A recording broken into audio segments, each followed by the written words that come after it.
Good morning મિત્રો. MD academy 29 September અને 30 September 2024ના current અફેરમાં તમારું હાર્દિક સ્વાગત છે મિત્રો. તો વિશ્વમાં હાડ દિવસની ઉજવણી ક્યારે કરવામાં આવે છે? તો વિશ્વમાં મિત્રો હાડ દિવસની ઉજવણી 29 સપ્ટેમ્બરના દિવસે કરવામાં આવે છે મિત્રો. આ તમે ફોટો જોઈ શકો છો વિશ્વ હાડ દિવસનો. મિત્રો આગળ વાત કરવામાં આવે મિત્રો તો કે આ દિવસની ઉજવણી ક્યારે કરવામાં આવે? તો મિત્રો જે આપણી વર્લ્ડ હેલ્થ ઓર્ગેનાઇઝેશન છે, જેને WHO તરીકે ઓળખીએ છે, એ મિત્રો વર્ષ 2000થી 24 સપ્ટેમ્બરને વિશ્વ હાડ દિવસ તરીકે ઉજવવામાં આવતો હતો મિત્રો. પરંતુ 2011થી 29 સપ્ટેમ્બરને આ વિશ્વ હાડ દિવસ તરીકે ઉજવણી કરવામાં આવે છે મિત્રો. કોઈ બી દિવસની મિત્રો થીમ છે ને, જે અપર ક્લાસ 3 છે, જીપીએસસી છે મિત્રો, એમાં લઈને અવારનવાર થીમ પૂછતા હોય છે. પણ જે ક્લાસ 3ની એક્ઝામમાં મિત્રો જો પેપર સેટરનું મૂડ હોય ને તો થીમ પૂછી દે. બાકી અપર ક્લાસ 3માં તો કોઈક ને કોઈક દિવસની થીમ પૂછાતી હોય છે. એટલે તમારે જેટલા બી દિવસ આવતા હોય એની થીમ ખાસ મિત્રો તમારે યાદ રાખવી. તો વિશ્વ હાડ દિવસની મિત્રો થીમ છે યુઝ હાર્ડ ફોર એક્શન. આગળ વાત કરવામાં આવે તો કે તાજેતરમાં ભારત સરકારના પર્યટન મંત્રાલય દ્વારા આયોજિત મિત્રો, જે ભારત સરકારનું જે પર્યટન મંત્રાલય છે ને એના દ્વારા આયોજિત શ્રેષ્ઠ ગ્રામીણ પર્યટન સ્પર્ધાનું મિત્રો આયોજન કરવામાં આવ્યું હતું. એમાં આપણે જે ગુજરાતનું મિત્રો હાંફેશ્વર છે એને હેરિટેજ કેટેગરીમાં સર્વશ્રેષ્ઠ પર્યટન ગ્રામ 2024નો એવોર્ડ પ્રાપ્ત થયો છે. તો આ હાંફેશ્વર ગુજરાતમાં કયા તાલુકામાં આવેલું છે મિત્રો? તો આ ગુજરાતમાં કવાંટ તાલુકામાં આવેલું છે મિત્રો. મોસ્ટ આઈએમપી ક્વેશ્ચન છે, બધી એક્ઝામને લઈને યાદ રાખજો. આગળ વાત કરવામાં આવે મિત્રો તો તાજેતરમાં કયા રાજ્યના એન્ડ્રોગ્રામને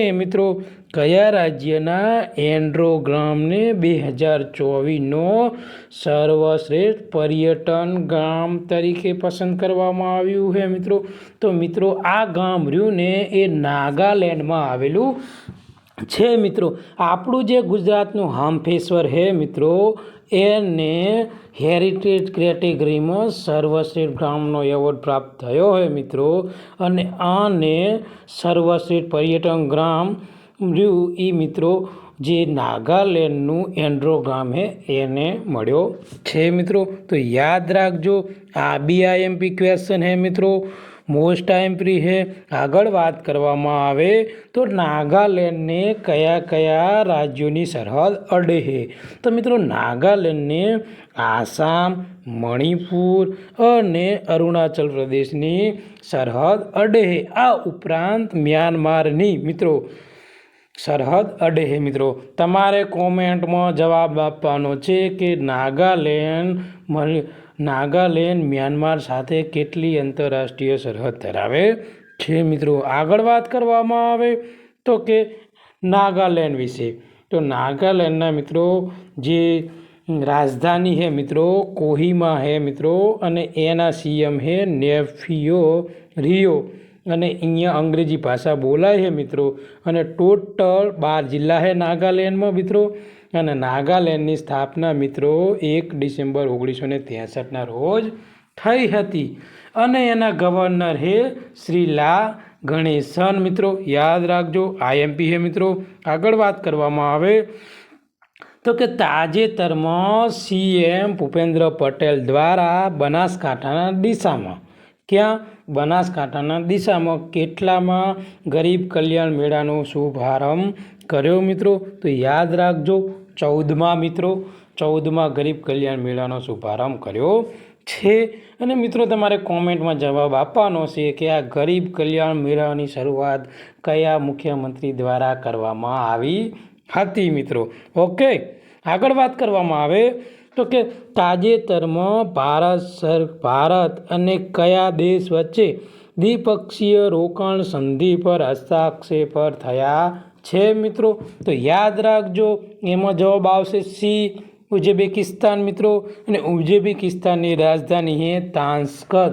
તાશ્કંદ ઉપરથી મિત્રો યાદ આવે તાશ્કંદ કરાર, જે શા માટે થયા હતા? તો કે જ્યારે ભારત અને પાકિસ્તાનનું યુદ્ધ થયું હતું મિત્રો 1965માં, એના માટે જે સંધિ એમનું જે યુદ્ધનું નિરાકરણ લાવવા માટે આપણા ભારતના એ વખતે 65માં વડાપ્રધાન કોણ હતા? લાલ બહાદુર શાસ્ત્રી.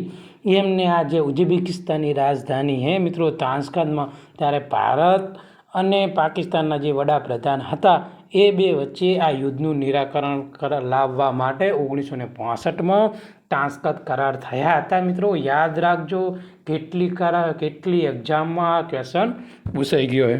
આગળ વાત કરવામાં આવે તો કે તાજેતરમાં બીજી ઇન્ડિયન સુગર અને બાયો એનર્જી કોન્ફરન્સનું ઉદ્ઘાટન ક્યાં કરવામાં આવ્યું છે મિત્રો? તો નવી દિલ્હી ખાતે.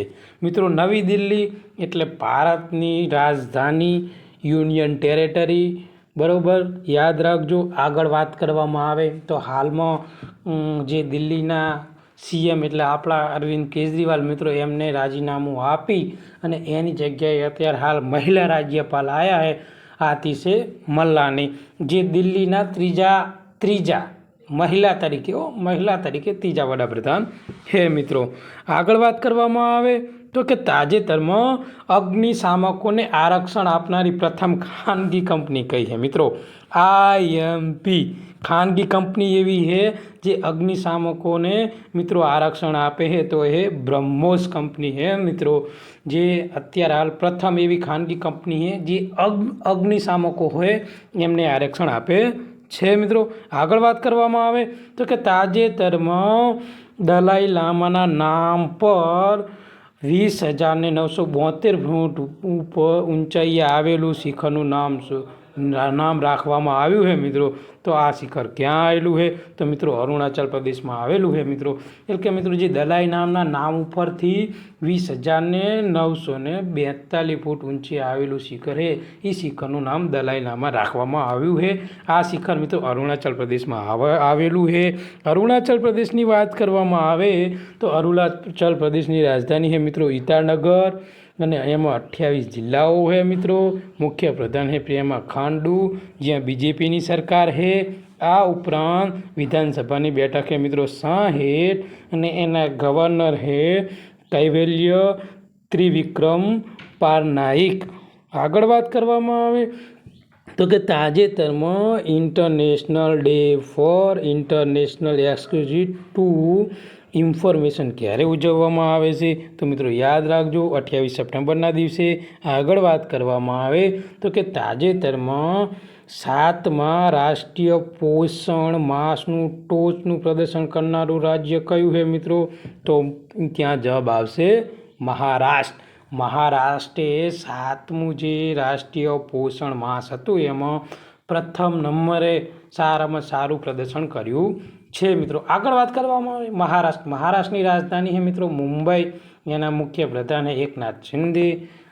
ઓકે મિત્રો, ખાસ યાદ રાખજો. અને તેના ગવર્નર છે મિત્રો CP રાધાકૃષ્ણ. ઓકે મિત્રો, આગળ વાત કરવામાં આવે તાજેતરમાં નેપાળનું સૌથી મોટું વેપાર ભાગીદારી કોણ બન્યું છે મિત્રો? તો યાદ રાખજો ભારત છે એ મિત્રો નેપાળ જે છે આપણો પાડોશી દેશ, એમાં સૌથી મોટું વેપારનો ભાગીદાર દેશ બન્યો છે મિત્રો. આગળ વાત કરવામાં આવે નેપાળની રાજધાની મિત્રો, નેપાળની રાજધાની છે કાઠમંડુ, ત્યાં ભાષા બોલાય છે નેપાળી. ત્યાંના વડાપ્રધાન છે અખડ પ્રસાદ શર્મા ઓલી મિત્રો. અને નેપાળમાં મિત્રો સૌથી વધુ લોકો બૌદ્ધ ધર્મના રહે છે મિત્રો. સૌથી વધુ બૌદ્ધ ધર્મના લોકો ત્યાં નેપાળમાં રહે છે, 80% છે મિત્રો. ઓકે, આગળ વાત કરવામાં આવે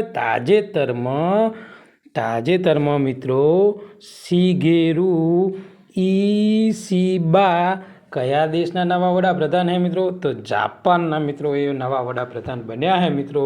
શિન્ઝો આબેની જગ્યાએ આવશે મિત્રો. અને આ ઉપરાંત વાત કરવામાં આવે તો જાપાનની રાજધાની છે મિત્રો ટોક્યો. ઓકે, ખાસ યાદ રાખજો. આગળ વાત કરવામાં આવે તો કે અમેરિકાની કંપની સિસ્કો ભારતમાં પહેલીવાર કઈ જગ્યાએ પોતાનો પ્લાન્ટ નાખવાની છે મિત્રો? તો આ જે અમેરિકન કંપની છે મિત્રો સિસ્કો એ ભારતમાં ચેન્નાઈમાં પોતાનો પ્લાન્ટ નાખવાની છે મિત્રો, અને અંદાજે 1.3 બિલિયન US$ મિત્રો એટલું રોકાણ આ ચેન્નાઈમાં જે આ સિસ્કોનો પ્લાન્ટ મિત્રો નાખશે ત્યાં રોકાણ કરવાની છે. આગળ વાત કરવામાં આવે તો મિત્રો આ શું કરશે, તો મિત્રો આ રાઉટર અને સ્વિચ બનાવવાની છે, જેના લીધે આટલું રોકાણ થશે તો ભારતમાં જે ચેન્નાઈના લોકો છે મિત્રો એ 1200થી વધુ લોકોને રોજગારી પૂરી પાડશે. આ ઉપરાંત વાત કરવામાં આવે તો ચેન્નાઈ તમિલનાડુની મિત્રો રાજધાની હે મિત્રો. આ ઉપરાંત વાત કરવામાં આવે તો વસ્તીની દ્રષ્ટિએ ચોથા નંબરનું સૌથી મોટું મહાનગર, પહેલા નંબરે તમને ખબર જ હશે, બીજા નંબરે દિલ્હી છે મિત્રો, બરાબર, અને પહેલા નંબરે મુંબઈ, બરાબર. તો યાદ રાખજો, મોસ્ટ આઈમ્પી ક્વેશ્ચન છે મિત્રો. આગળ વાત કરવામાં આવે તો મિત્રો અહીંયા આજનું આપણું કરંટ અફેર પૂરું કરીએ છીએ મિત્રો.